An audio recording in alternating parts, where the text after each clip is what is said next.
Entertainment और music से जुड़े किस्से सुनने के लिए आज ही सब्सक्राइब करें। आज बात करेंगे एक ऐसे गीत के बारे में जिसे रफ़ी साहब गाने वाले थे। सारी तैयारी हो चुकी थी, रिहर्सल की कई सेटिंग हो चुकी थी, लेकिन रिकॉर्डिंग के दिन रफ़ी साहब अवेलेबल नहीं हो पाए। फिर क्या हुआ ये आज मैं बताऊंगा। नमस्कार दोस्तों, रेट्रो किशोर के मंच पर आपका स्वागत है। मैं हूं एलन माइकल किशोर। जिस गीत का आज मैं जिक्र करने जा रहा हूं वो जिस फिल्म का गीत है उसके निर्माता निर्देशक हैं राज खोसला जी। एक निर्माता निर्देशक के रूप में राज खोसला एक बड़ा नाम है। उनकी फिल्मों पर नज़र डालें तो पता चलता है कि वो अपनी फिल्मों में हीरो के प्लेबैक के लिए रफ़ी साहब को प्रिफर करते थे। साल 1956 से साल 1960 तक राज खोसला जी ने देव आनंद साहब को लेकर 4 हिट फिल्में बनाई हैं। ये हैं CID, काला पानी, 16वां साल और बम्बई का बाबू। ये वो दौर था जब किशोर दा देव आनंद साहब के लिए कॉन्टिन्यूसली प्लेबैक सिंगिंग कर रहे थे, लेकिन इन 4 फिल्मों में किशोर दा का एक भी गाना नहीं था। हालांकि फिल्म बम्बई का बाबू का एक बैकग्राउंड गीत किशोर दा को ऑफर हुआ था। किशोर दा ने इस गीत को गाने से मना कर दिया तो इस गीत को मुकेश जी ने गाया। ये गीत है चल रही सजनी अब क्या सोचे।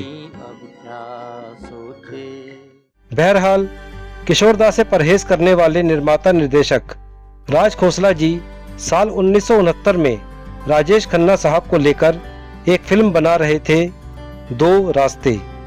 फिल्म का संगीत तैयार कर रहे थे लक्ष्मीकांत प्यारेलाल जी। इस फिल्म के म्यूजिक की इनिशियल प्लानिंग के अनुसार इस फिल्म में किशोर दा का कोई गीत नहीं था।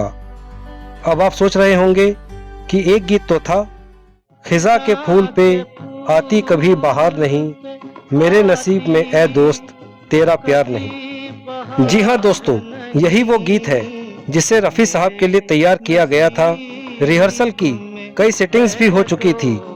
ये बात तय थी कि इस गीत को रफ़ी साहब गाएंगे। जब इस गीत की रिकॉर्डिंग का वक्त आया, अनफॉर्चुनेटली रफ़ी साहब किसी कारणवश अवेलेबल नहीं थे और आने वाले कई दिनों तक अवेलेबल होने वाले भी नहीं थे।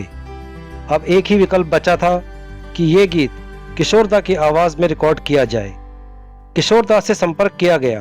पता चला कि कुछ ही घंटों बाद किशोर दा की फ्लाइट है और वो फॉरेन टूर पर जा रहे हैं और कई दिनों के बाद लौटेंगे। लक्ष्मीकांत प्यारेलाल जी के कहने पर किशोर दा रिकॉर्डिंग स्टूडियो में आए और गाने की धुन को समझा। थोड़ी सी मामूली रिहर्सल की और गाना रिकॉर्ड हुआ। इस पूरे काम में लगे सिर्फ 2 घंटे। है ना कमाल की बात दोस्तों।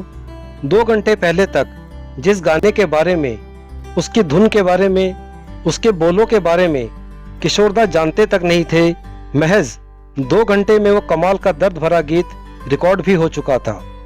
ये चमत्कार सिर्फ किशोर दा ही कर सकते थे। लोग सही कहते हैं कि किशोर दा की आवाज में स्वयं सरस्वती माँ का निवास था। देखिए एक झलक इस गीत की। खिजा के फूल पे आती कभी बहार नहीं, मेरे नसीब में ए दोस्त तेरा प्यार नहीं। इस गीत की रिकॉर्डिंग के बाद किशोर दा ने फ्लाइट भी पकड़ी और फॉरेन टूर भी किया। आज के लिए इतना ही दोस्तों।